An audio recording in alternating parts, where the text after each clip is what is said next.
Good morning, and today on the Locksmith channel we're going to be continuing our installation of the LCN 6440 door operator. Here we have this installed on an interior door, and this was actually a donation to the local library.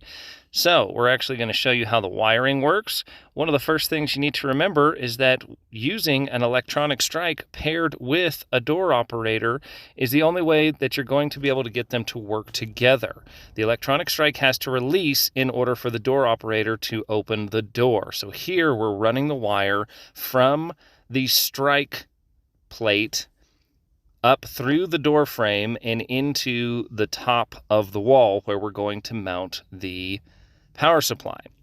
Here you can see the power supply that we're getting ready to mount. This is an LCN power supply that matches the door operator itself. And we can now see the map for the Locknetics or LCN electronic strike and how that needs to be wired into the system. This picture shows your BEA device. This is the device that will wirelessly communicate with the door operator ADA handicap button. Again, here is the wiring diagram that shows you how you need to plan out your wiring run and your wiring map.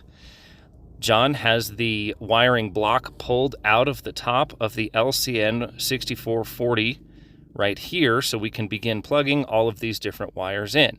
You'll notice the connectors like so. You need to open the connectors so that you can insert the wire and clamp them down properly.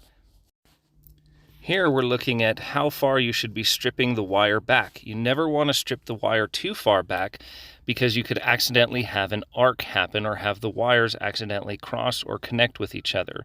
You need to make sure that they're wound tightly and bundled in their individual locations so that when they're screwed down in the wiring block, that there is no chance a wire can come loose or that they could possibly touch or arc.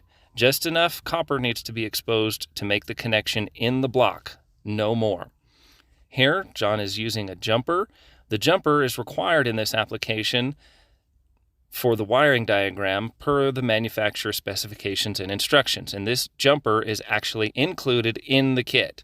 Here you can see how the jumper and the rest of the wires connect into the wiring block and the order that they're supposed to be hooked up for this particular application, including a door operator and the BEA buttons and the electronic strike.